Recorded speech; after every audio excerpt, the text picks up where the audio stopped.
नमस्कार everybody. Virat Kings defence academy Sikar की इस ऑनलाइन क्लासेज में आपका हार्दिक अभिनंदन।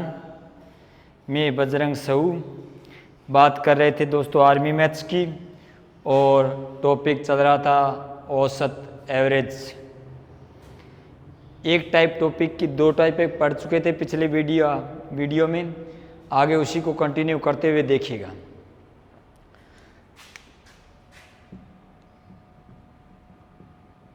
औसत आगे दोस्तों जो प्रश्न आएंगे उससे पहले आपको कुछ समझना जरूरी है। प्रश्न बता देता हूँ किस प्रकार से बनेंगे। आपने प्रश्न पढ़े भी होंगे। प्रश्न मान लीजिए, प्रश्न कहेगा 1 से लेकर 100 तक प्राकृत संख्याओं का औसत बताइए। प्रथम 20 पूर्ण संख्याओं का औसत बताइए। 3 के प्रथम 5 गुणजों का औसत बताइए। इस प्रकार के प्रश्न आएंगे, और इस प्रकार के प्रश्नों को हल करने से पहले आपको एक चीज़ सीखनी होगी, उसको ध्यानपूर्वक समझिएगा दोस्तों। मैं बात बताने जा रहा हूँ यहाँ संख्याओं के बारे में। संख्याएं यानी संख्याएं जितने प्रकार की होती हैं सब प्रकार की यहाँ बात नहीं की जाएगी। यहाँ ओनली वही बात की जाएगी जो औसत में काम आती है। बाकी दोस्तों आपके एक चैप्टर लगता है नंबर सिस्टम, संख्या पत्ती, उसमें संख्या विस्तार रूप से पढ़ेंगे। यहाँ वो चीज़ पढ़ेंगे जो चीज़ आपके काम आ रही है दोस्तों। संख्याएं, प्राकृत संख्या। प्राकृत संख्या यानी बच्चा गिनती जहाँ से सीखना शुरू करता है। बच्चे को शुरुआत में दोस्तों कितना सिखाया जाता है? 1 सिखाया जाता है। यानी प्राकृत संख्याओं की शुरुआत होती है 1, 2, 3, 4, 5 डैश डैश डैश। ये दोस्तों चलती रहेगी और कहाँ तक जाएंगी? अनंत तक। यानी प्राकृत की शुरुआत तो 1 से होती है और अंत कहाँ तक होता है? अनंत, यानी कोई अंत है नहीं होता है। उसके बाद दोस्तों बात कर लेते हैं पूर्ण संख्याओं की। कौन सी संख्या? पूर्ण संख्या। यानी दोस्तों अगर मैं प्राकृत संख्या में 0 जोड़ दूं, 0 जोड़ दूं, तो वो संख्याएं बन जाएंगी पूर्ण संख्या। अब 0 1 से पहले आता है, यानी दोस्तों पूर्ण की शुरुआत हो जाएगी कहाँ से? 0 से। 0, 1, 2, 3, 4, 5, ये भी चलती रहेंगी। कहाँ तक जाएंगी? अनंत तक। यानी दोस्तों प्राकृत और पूर्ण में फर्क ये है कि प्राकृत की शुरुआत होती है 1 से और पूर्ण की शुरुआत होती है 0 से, और दोनों ही कहाँ तक चलती हैं? अनंत तक चलती हैं। उसके बाद बात कर लेते हैं दोस्तों सम संख्या की। यहाँ पूर्णांक वगैरह कोई काम नहीं आएगा। सम संख्या की। सम संख्या का मतलब होता है दोस्तों जो संख्या 2 से पूर्णतः विभाजित हो। यानी जो संख्या 2 से क्या हो? पूर्णतः विभाजित हो। जो संख्या 2 से पूर्णतः विभाजित हो। जो संख्या 2 से पूर्णतः विभाजित हो। विभाजित हो। या आप एक चीज और कह सकते हो, देखिएगा, जिन संख्याओं के इकाई के अंक 0, 2, 4, 6 और 8 है। यानी जिन संख्याओं के इकाई के अंक 0, 2, 4, 6 और क्या हो? 8 हो, वो संख्या किससे विभाजित होंगी? 2। वो संख्या किससे विभाजित होंगी? 2 से। यानी कौन सी संख्याएं होंगी? सम संख्या। यानी दोस्तों 2, 4, 6, 8, 10, 12, 14, 16, यानी ये भी कहाँ तक चलेंगी? अनंत तक चलेंगी। कहाँ तक चलेंगी? अनंत तक चलेंगी मेरे दोस्तों। उसके बाद में बात कर रहा हूँ कौन से संख्याओं की? विषम संख्या की। विषम संख्या यानी सम का विपरीत हो जाएगा। जो संख्या 2 से पूर्णतः विभाजित ना हो, यानी जो संख्याएं 2 से पूर्णतः विभाजित ना हो, विभाजित ना हो, वो संख्याएं कौन सी कहलाएंगी? विषम संख्या। आप कह सकते हो जिन संख्याओं के इकाई के अंक यानी इकाई का जो अंक है वो 1, 3, 5, 7 और 9, यानी जिन संख्याओं के इकाई के अंक 1, 3, 5, 7 और 9 हो वो संख्याएं कौन सी कहलाएंगी? विषम संख्याएं। यानी दोस्तों 1, 3, 5, 7, 9, 11, 13 चलती रहेंगी। कहाँ तक जाएंगी? अनंत तक। कहाँ तक जाएंगी? अनंत तक मेरे दोस्तों। उसके बाद देखिएगा संख्या आती है दोस्तों अभाज्य। अभाज्य संख्या और एक होती है भाज्य संख्या। ये दोनों ही समझना जरूरी है दोस्तों, भाज्य संख्या और अभाज्य संख्या। समझने की कोशिश कीजिएगा। देखिएगा मैं एक चीज समझा रहा हूं दोस्तों, जैसे मैंने 12 पर 12 लिखा है, कोई संख्या है 12, मैं इस 12 पर 12 का भाग लगा रहा हूं दोस्तों, भाग पूरा पूरा जा रहा है, कितनी बार है? एक बार। इस 12 पर मैं 1 का भाग लगा रहा हूं, भाग पूरा पूरा जा रहा है, कितनी बार है? 12। इस 12 पर मैं 6 का भाग लगा रहा हूं, भाग पूरा पूरा जा रहा है, कितनी बार है? इस 12 पे मैं 4 का भाग लगा रहा हूं, भाग पूरा पूरा जा रहा है। लेकिन दोस्तों मैं एक संख्या लिख रहा हूं 13, इस 13 पर 13 का भाग पूरा पूरा जा रहा है, कितनी बार? एक बार। इस 13 पर दोस्तों 1 का भाग भी पूरा पूरा जा रहा है, कितनी बार है? 13 बार। क्या कोई अन्य प्राकृत संख्या का इस पर भाग जा रहा है? क्या नहीं जा रहा है। यानी दोस्तों जिन संख्याओं पर स्वयं तथा एक के अलावा अन्य संख्या का भाग ना जाए वो संख्या कहलाती है अभाज्य। कौन सी संख्या कहलाती है? अभाज्य। और जिन संख्याओं पर स्वयं तथा एक के अलावा अन्य संख्या का भाग जाए वो कहलाती है कौन सी संख्या? भाज्य संख्या। कौन सी संख्या? भाज्य संख्या। दूसरी चीज देखिएगा इसी का, एक नाम होता है दोस्तों, सुना भी होगा, जाना पहचाना है, गुणनखंड। गुणनखंड दोस्तों, खंड का मतलब होता है टुकड़े करना। क्या करना? टुकड़े करना। और गुणन का मतलब गुणा करना, यानी किसी भी संख्या का गुणे के रूप में टुकड़े करना क्या कहलाता है? गुणनखंड।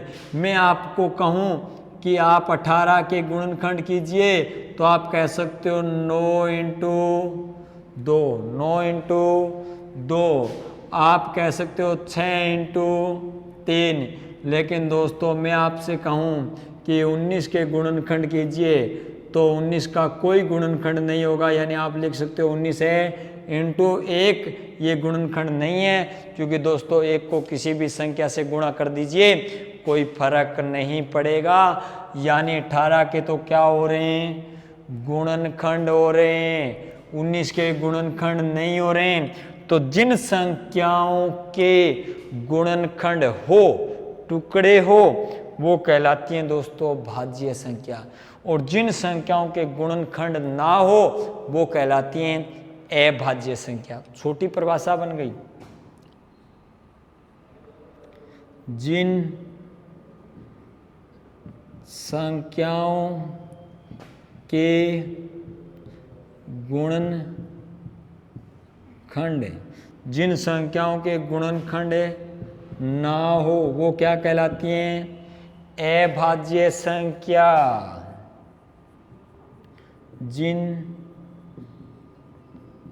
संख्याओं के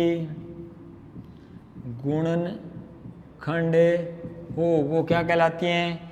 भाज्य संख्या। अब बताइएगा दोस्तों, मैं यहाँ अभाज्य संख्या लिख रहा हूँ, कहाँ से शुरू करूँ? पहले ही बता देता हूँ दोस्तों, जो 1 होता है उसको न तो भाज्य में गिना जाता है और न ही अभाज्य में गिना जाता है, छोड़ दीजिए। उसके बाद दोस्तों अभाज्य संख्या आती है, देखिएगा 2, 3, 5, 7, 11, 13, इस प्रकार ये चलती रहेगी। कहाँ तक जाएंगी? अनंत तक।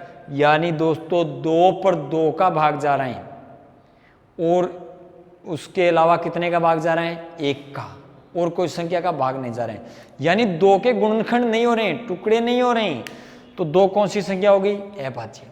3 के गुणनखंड नहीं हो रहे, 5 के गुणनखंड नहीं हो रहे, 7 के गुणनखंड नहीं हो रहे। सीधा सा अर्थ ये है दोस्तों कि जिन संख्याओं के गुणनखंड न हो वो संख्या क्या कहलाएंगी? अभाज्य। क्या कहलाएंगी? अभाज्य।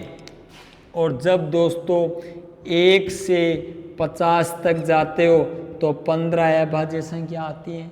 और जब दोस्तों 51 से लेकर 100 तक जाते हैं तो 10 अभाज्य संख्या आती हैं। इसका मतलब ये है कुल मिला के कि जब 1 से 100 तक जाते हैं तो कुल 25 अभाज्य संख्याएं आती हैं। बात कर लेते हैं दोस्तों भाज्य संख्याओं की। 2 को छोड़ दीजिए, 3 को छोड़ दीजिए, 4, यानी क्या है? भाज्य संख्या। 4 के गुणनखंड हो रहे हैं 2 × 2 यानी 4। 4 पर 4 का भाग जा रहे हैं, 1 का भाग जा रहे हैं, इनके अलावा 2 का भी भाग जा रहा है। 4 के बाद 6, 6 के बाद दोस्तों 8, 8 के बाद 9, 9 के बाद 10, 10 के बाद 12, ये चलती रहेगी। ये कहानी भी कहाँ तक चलेगी? अनंत तक चलेगी। यानी दोस्तों सबसे छोटी अगर मैं अभाज्य संख्या की बात करूं तो कितनी होती है? 2 होती है। और सबसे छोटी में भाज्य संख्या की बात करूं तो कितनी होती है? 4। और दोस्तों एकमात्र 2 जो एक ऐसी अभाज्य संख्या है जो क्या है? सम। बाकी सब संख्याएं क्या हैं? विषम। दोस्तों 2 एकमात्र सम अभाज्य संख्या है। सम होने के साथ साथ सबसे छोटी अभाज्य संख्या भी है। सबसे छोटी अभाज्य संख्या भी है। एक बार देख लीजिए इन संख्याओं को ध्यानपूर्वक, आपके सामने बोर्ड पे लिखी हुई है, पढ़ लीजिएगा। यानी आपको नॉलेज होना चाहिए तभी आगे जाके प्रश्न होंगे। प्राकृत, पूर्ण, सम, विषम, अभाज्य और भाज्य।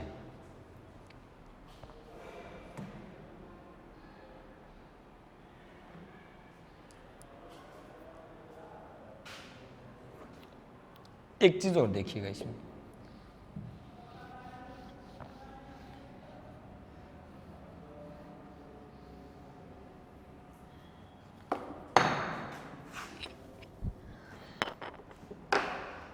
अब एक नियम बनेगा, ध्यानपूर्वक सुनिएगा।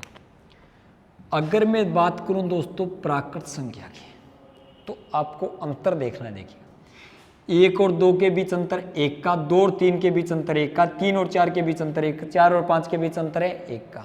यानी अंतर चाहे कितना ही हो, लेकिन दोस्तों प्राकृत संख्या में अंतर समान चल रहे हैं। अंतर क्या चल रहे हैं? समान चल रहे हैं। अगर मैं बात करूं पूर्ण संख्या की तो 0 और 1 के बीच में 1 का, 1 और 2 के बीच में 1 का, 2 और 3 के बीच में 1 का, 3 और 4 के बीच में 1 का। यानी दोस्तों पूर्ण में भी अंतर क्या चल रहा है? समान चल रहे हैं। अगर मैं बात करूं सम संख्या की तो दोस्तों 2 और 4 के बीच में 2 का, 4 और 6 के बीच में 2 का, 6 और 8 के बीच में 2 का। यानी सम में भी अंतर क्या चल रहा है? समान चल रहा है, बराबर चल रहा है। अगर मैं बात करूं विषम संख्या की तो 1 और 3 के बीच में अंतर कितने का? 2 का। 3 और 5 के बीच में कितने का? 2 का। 5 और 7 के बीच में कितने का? 2 का। 7 और 9 के बीच में कितने का? 2 का। यानी दोस्तों अंतर क्या चल रहा है? समान चल रहा है। और अगर बात करूं अभाज्य संख्या की तो ध्यान से देखिएगा, 2 और 3 के बीच में 1 का, 3 और 5 के बीच में 2 का, 5 और 7 के बीच में 2 का, 7 और 11 के बीच में 4 का, और 11 और 13 के बीच में 2 का। यानी दोस्तों क्या अंतर समान चल रहा है? क्या नहीं चल रहा है? भाज्य संख्या देख लीजिए, 4 और 6 के बीच में 2 का, 6 और 8 के बीच में 2 का, 8 और 9 के बीच में 1 का, 9 और 10 के बीच में 1 का, 10 और 12 के बीच में 2 का। यानी दोस्तों अंतर समान है, नहीं चल रहा है। अगर आप ये 4 चीजें देखो तो दोस्तों अंतर समान चल रहा है। प्राकृत, पूर्ण, सम, विषम, और भाज्य और अभाज्य में अंतर समान नहीं चल रहा है मेरे दोस्तों, तो प्राकृत, पूर्ण, सम और विषम में आप एक फॉर्मूला, एक मेथड यूज कर सकते हो, लेकिन भाज्य और अभाज्य जहां भी संख्याएं आ जाए उसमें एक फॉर्मूला लगेगा, कोई ट्रिक नहीं लगेगी दोस्तों। मात्र औसत बराबर राशियों का योग बटे राशियों की संख्या, और कोई भी मेथड नहीं लागू होगा। लेकिन ऊपर वाले प्रश्नों में प्राकृत, पूर्ण, विषम और सम, इन चारों में चार अलग अलग भी बन जाएंगे और चारों का एक क्या बन जाएगा, मिक्स भी बन जाएगा। लेकिन भाज्य और अभाज्य में एक फॉर्मूला लगेगा दोस्तों, औसत बराबर राशियों का योग बटा में राशियों की संख्या। देखिएगा, जो भी चीज बताइए उसी को बता रहा हूं। यदि लगातार, नोट में देखिएगा, यदि लगातार संख्याओं का औसत, यदि लगातार संख्याओं का अंतर समान हो, यदि लगातार संख्याओं का अंतर क्या हो, समान हो, यानी किस में होगा, प्राकृत में होगा, किस में होगा, पूर्ण में होगा, सम में होगा, और किस में होगा, विषम में होगा। इनके अलावा भी दोस्तों प्रश्न बन जाएंगे, देखिएगा आगे जाके किस प्रकार से, आगे और भी बन जाएंगे, गुणज पर, भाजक पर और भी बन जाएंगे। अंतर समान हो तो आप काम ले सकते हो दोस्तों, आपको निकालना क्या है, औसत, और औसत निकालने के लिए आप काम ले सकते हो प्रथम संख्या प्लस में अंतिम संख्या, प्रथम संख्या प्लस में अंतिम संख्या और बटा में 2। ये फॉर्मूला वहीं काम आएगा जहां संख्याओं के मध्य अंतर क्या हो, समान हो, संख्याओं के मध्य अंतर क्या हो, समान हो, वहां ये फॉर्मूला आप काम ले सकते हो। प्रथम संख्या प्लस अंतिम संख्या बटा में क्या आएगा, 2 आएगा। देखिएगा प्रश्न किस प्रकार से, प्रश्न कहेगा, देखिए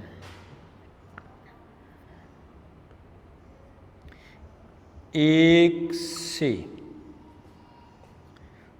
80 तक, 1 से 80 तक सभी प्राकृत संख्याओं, 1 से 80 तक सभी प्राकृत संख्याओं का औसत क्या होगा, औसत क्या होगा। अब भैया वैसे तो औसत होता है दोस्तों राशियों का योग बटे राशियों की संख्या। अब ये तो है नहीं कि 1, 2, 3, 4, 5, 80 तक जोड़ लेंगे और 80 का भाग लगा देंगे, आपके पास क्या निकल कर आ जाएगा, औसत। ऐसा तो संभव है नहीं, क्योंकि संख्या 200, 300, 500 कितनी भी दे सकता है। तो करना क्या है, देखिए आपके पास संख्या, आपको नॉलेज होना चाहिए पहले तो प्राकृत संख्याएं होती कौन सी हैं। प्राकृत की शुरुआत 1 से होती है और चलती है अनंत तक है। आपको प्रश्न वाला कह रहे हैं दोस्तों 1 से 80 तक, तो क्या प्राकृत संख्याओं में अंतर समान चलता है, क्या चलता है। तो अंतर अगर समान चले तो प्रथम संख्या प्लस अंतिम संख्या बटा में 2।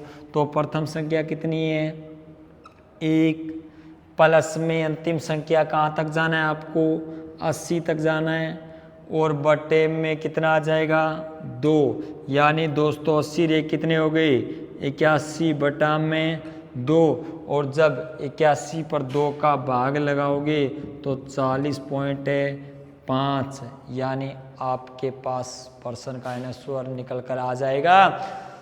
1 से 80 तक जो प्राकृत संख्या उनका औसत कितना होगा, 40.5। और अगर मैं बात करूं ओनली प्राकृत संख्याओं की, तो इसी का दूसरा रूप देख लो, कोई फर्क नहीं है, यही चीज़ें दे लो। n प्लस में 1 बटा में 2, n प्लस में 1 बटा में 2, जहां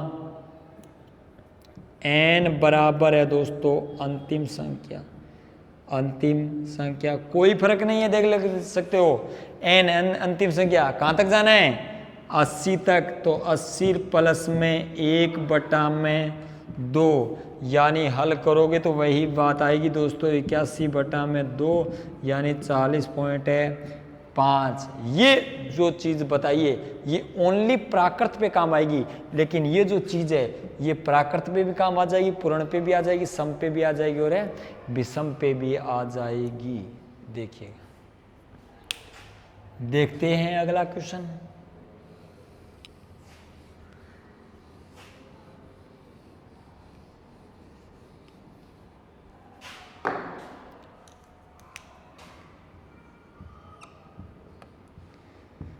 प्रथम 10, थोड़ा लैंग्वेज पे ध्यान देना, प्रथम 10 पूर्ण संख्याओं का औसत क्या होगा? प्रथम 10 पूर्ण संख्याओं का औसत क्या होगा? प्रथम 10 पूर्ण संख्याओं का औसत है क्या होगा? देख लीजिएगा ध्यान से, बात कर रहे हैं कौन सी संख्याओं की? पूर्ण संख्याओं की। मेरे दोस्तों पूर्ण संख्याओं की शुरुआत कहाँ से होती है? 0 से होती है। ये बात कर रहे हैं प्रथम कितनी? 10। ध्यान से देखिएगा, यानी आप शुरू करोगे 0 से 1, 0, 1, 2, 3, 4, इस प्रकार आपको 10 तक जाना है। 10 तक नहीं जाना है, प्रथम 10 संख्याओं पे जाना है। देखो 1 यानी 0 कितने नंबर पे काउंटिंग हो रहा है? 1 पे। 1 कितने नंबर पे आ रहे हैं? 2, 3, 4, 5, इस प्रकार जाओगे। और अगर आप 9 नंबर पर जाओगे ना, तभी आपके पास संख्या कितनी हो जाएंगी? कुल 10, क्योंकि एक क्या ऐड हो गया? 0। एक क्या ऐड हो गया? 0। तो दोस्तों आपको निकालना है क्या चीज़ें? औसत। क्या निकालना है? औसत। और औसत निकालने के लिए प्रथम संख्या, तो प्रथम संख्या कितनी आएगी? 0 प्लस प्रथम 10 के लिए कह रहे हैं तो 10 नंबर पर कितनी आएगी? 9 ही आएगी दोस्तों। और बटा में कितना आ जाएगा? 2। 9 में 0 जोड़ोगे 9 और 2 का भाग लगाओगे 4.5। 4 पॉइंट कितना आ जाएगा? 5। अगर मैं बात करूं ओनली पूर्ण संख्याओं की, तो इसी का दूसरा रूप होता है, देख लो n-1 और बटा में 2, जहाँ n बराबर, देखिएगा ध्यान से क्या लिख रहा हूँ। n का मतलब होता है दोस्तों पूर्ण संख्याओं की संख्या। पूर्ण संख्याओं की संख्या। पूर्ण संख्याओं की क्या चीज़ है? संख्या। n बराबर पूर्ण संख्याओं की क्या चीज़ है? संख्या। तो यहाँ पूर्ण संख्याओं की संख्या दी आपको, कितनी दी है? 10। तो यहाँ 10 माइनस 1/2 यानी 9/2 यानी 4.5% का n² निकल कर आ जाएगा। आगे देखते हैं।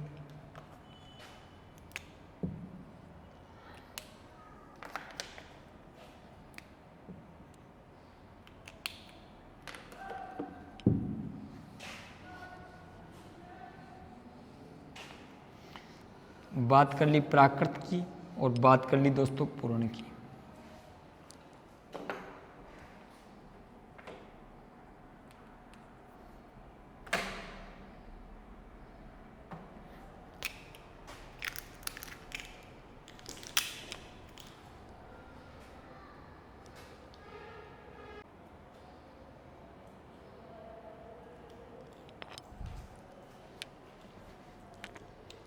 देखिएगा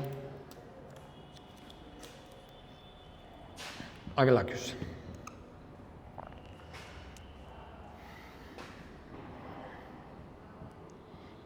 एक से 100 तक, 1 से 100 तक, 1 से 100 तक सभी सम संख्याओं का, 1 से 100 तक सभी सम संख्याओं का औसत क्या होगा?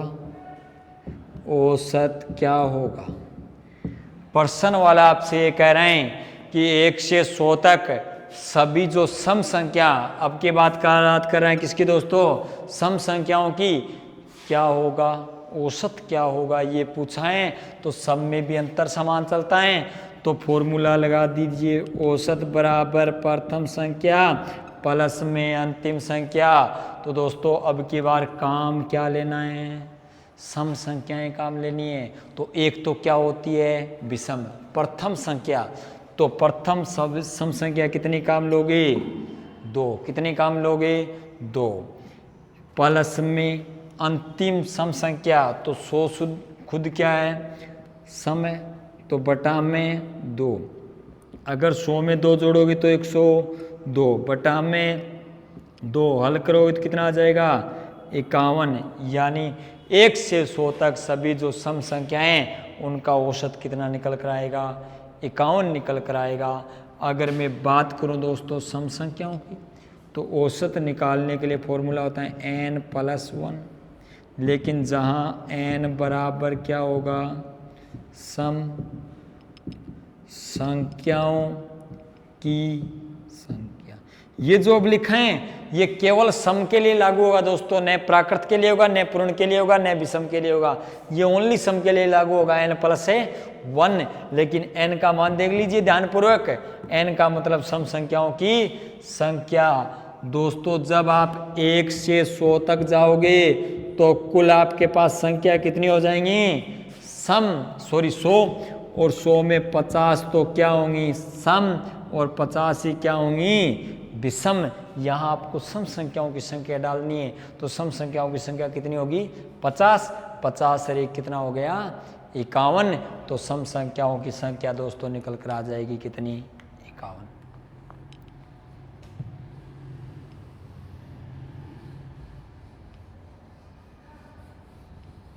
सॉरी, औसत निकल कर आ जाएगा 51, संख्या बोल दी। देखिए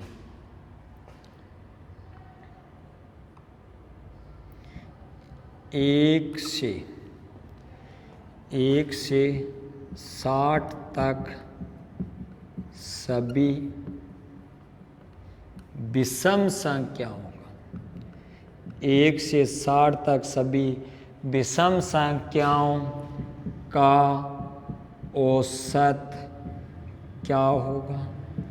अब की बार दोस्तों बात कर रहे हैं विषम संख्याओं की।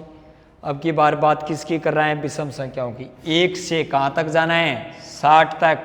सभी विषम संख्याओं का क्या बताइएगा, औसत बताइएगा दोस्तों।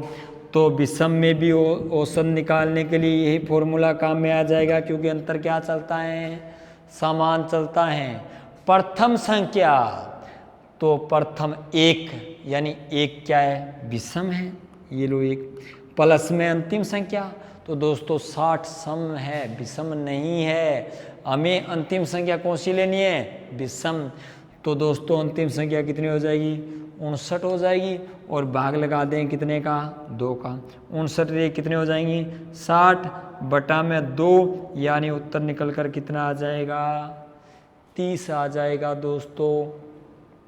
अगर मैं बात करूं ओनली विषम संख्याओं की, तो औसत होता है दोस्तों n, और n बराबर होता है विषम संख्याओं की संख्या, विषम संख्याओं की संख्या।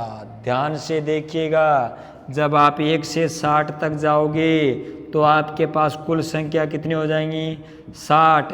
60 में दोस्तों 30 तो सम मिलेंगी, और 30 ही क्या मिलेंगी, विषम मिलेंगी। आपको प्रश्न वाले ने यहाँ कहा है विषम संख्याओं की संख्या औसत होगा, तो दोस्तों विषम संख्याओं की संख्या कितनी है, 30। प्राकृत पे प्रश्न करवा दिया, पूर्ण पे प्रश्न करवा दिया, सम पे करवा दिया, विषम पे करवा दिया। एक ही मेथड से दोस्तों प्रश्न कर सकते हो, कोई दिक्कत है तो पूछिएगा। आशा करता हूँ बात समझ में आ रही होगी, बिंदास तरीके से पढ़ रहे हैं। देखो इसी पे आगे और देखो प्रश्न, देखो 5 के प्रथम 8 गुणनजों, 5 के प्रथम 8 गुणनजों का औसत क्या होगा? अच्छा प्रश्न है भैया। औसत क्या होगा? अच्छा प्रश्न है गाइस, देखिएगा ध्यानपूर्वक। प्रश्न वाला आपसे ये कह रहे हैं कि 5 के प्रथम 8 गुणजों का औसत क्या होगा। अगर मैं बात करूं दोस्तों 5 का पहला गुणज, तो 5 गुणा में 1 यानी कितना होगा? 5 होगा। 5 दूसरा गुणज 5 गुणा में 2 यानी कितना होगा? 10 होगा। तीसरा गुणज 5 गुणा में 3 यानी कितना होगा? 15 होगा। और इस प्रकार की कहानी चलती रहेगी। आपसे प्रश्न वाला ये कह रहे हैं प्रथम कितने गुणजों की बात कर रहे हैं? 8 गुणजों की। तो 5 का 8वां गुणज 8 5 कितने हो गए? 40। यानी एक प्रकार से दोस्तों 5 का पहाड़ा ही है। और 5 के पहाड़े में जो संख्या आ रही है लगातार, वो 5 के क्या हैं? गुणज। यानी दोस्तों संख्याओं के मध्य अंतर क्या चल रहा है? समान, बराबर चल रहा है। चाहे पहाड़ा किसी संख्या का हो, चाहे 6 का हो, चाहे 8 का हो, चाहे 5 का, अंतर क्या चलेगा? और समान। और जब अंतर समान चलेगा तो औसत बराबर प्रथम संख्या प्लस अंतिम संख्या बटा में 2। तो दोस्तों औसत निकालने के लिए औसत बराबर देखिएगा, प्रथम संख्या 5 का पहला गुणज, 5 का प्रथम गुणज कितना होगा? 5 ही होगा। प्लस में अंतिम संख्या कितने गुणजों के लिए बता रहे हैं? 8। तो 8 5 कितने हो गए?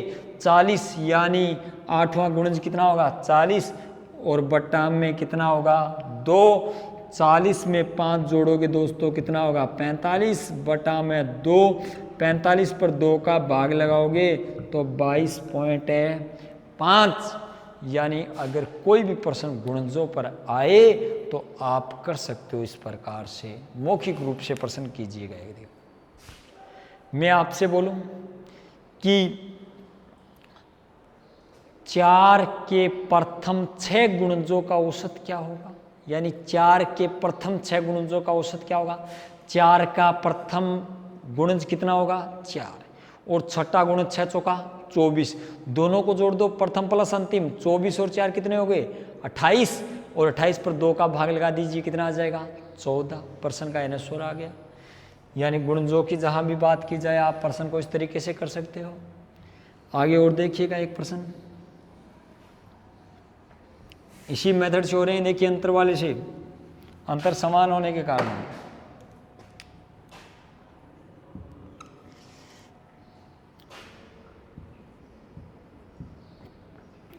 प्रथम 6 उन संख्याओं का, प्रथम 6 उन संख्याओं का औसत क्या होगा जो, प्रथम 6 उन संख्याओं का औसत क्या होगा जो 8 से पूर्णतः विभाजित हो, पूर्णतः विभाजित हो। ध्यान देना भैया प्रश्न पे। प्रश्न आपसे गाइज ये कह रहे हैं कि प्रथम 6 यानी पहली 6 उन संख्याओं का औसत बताइए जो किससे पूर्णतः विभाजित हो? 8 से पूर्णतः विभाजित हो। यानी 8 का भाग उन संख्याओं पे पूरा पूरा जाना चाहिए।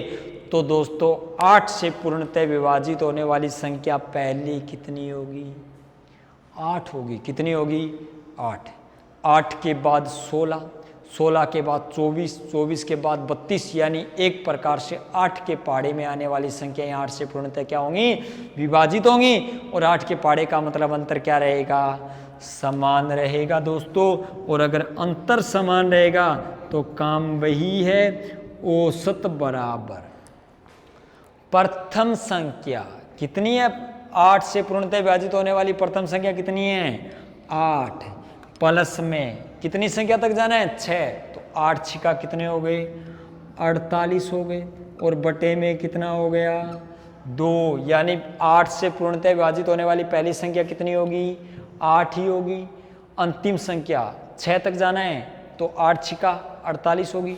48 और 6 जो 8 जोड़ोगे दोस्तों तो 56 निकल कर आ जाएगा। और 56 पर भाग लगा दीजिए आप कितने का? 2 का। तो कितने आ जाएंगे? 28, कितने आ जाएंगे 28, यानी दोस्तों औसत निकल कर आ जाएगा कितना 28। प्रथम 6 संख्याओं का औसत 28 आएगा जो किससे पूर्णतः विभाजित हो 8 से पूर्णतः विभाजित हो। अगला देखिएगा,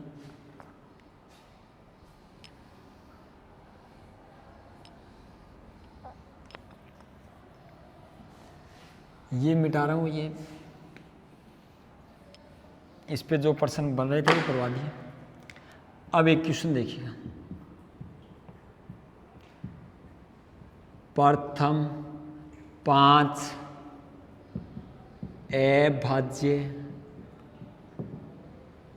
संख्याओं का औसत, प्रथम 5 अभाज्य संख्याओं का औसत क्या होगा? प्रथम 5 अभाज्य संख्याओं का औसत क्या होगा? बात कर रहे हैं दोस्तों कौन सी संख्याओं की? अभाज्य संख्याओं की। तो मैंने आपको बताया था जब नाम भाज्य और अभाज्य आ जाए अंतर समान नहीं चलता है तो दोस्तों एक फॉर्मूला लगेगा, और जो आप जानते हो औसत बराबर राशियों का योग बटे राशियों की संख्या, राशियों का योग बटे राशियों की संख्या कितनी बतानी है? 5। औसत निकालना है तो दोस्तों पहले तो आपके बारे में संख्याओं अभाज्य संख्याओं का नॉलेज होना चाहिए, अभी बताई थी पीछे। 2, 3, 5, 7 और 11, लेकिन हमें 5 ही काम लेनी है। तो प्रथम अभाज्य संख्या कितनी आएगी? 2, प्लस में कितनी है? 3, प्लस में कितनी कर दीजिए? 5, प्लस में 7 और प्लस में 11, और बटे में राशियों की संख्या भी कितनी हो जाएगी? 5। जोड़ कर दीजिए दोस्तों, 2 और 3 5 और 5 10 और 7 कितने हो गए? 17, और 17 और 11 कितने हो गए? 28, और 28 पर दोस्तों 5 का भाग लगा दीजिए, यानी मान निकल कर आ जाएगा 5.6। 5.6, 5 बार पूरा पूरा जाएगा, 3 बचेंगे, शून्य लिख लीजिए, 30 हो जाएंगे, यानी 5.6। यानी दोस्तों जो प्रथम 5 अभाज्य संख्या है उनका औसत आएगा 5.6। यही नियम, यही फॉर्मूला किस में काम आएगा? भाज्य में। अगर भाज्य का इस प्रकार प्रश्न आ जाए तो वही तरीका लागू होगा, औसत बराबर राशियों का योग बटे राशियों की संख्या। दोस्तों भाज्य और अभाज्य पे बड़ा प्रश्न कभी नहीं आता है, 100, 200, 500, 1000 संख्याओं का कभी नहीं पूछता है। केवल संख्या इतनी कहता है कि प्रथम 5 कह दो, प्रथम 7 कह दो, प्रथम 9 कह दो, इससे ज़्यादा प्रश्न बड़ा नहीं आता है, क्योंकि इसकी कुछ छोटी ट्रिक नहीं है मेरे दोस्तों। ठीक है, ओके, मिलते हैं नेक्स्ट वीडियो में।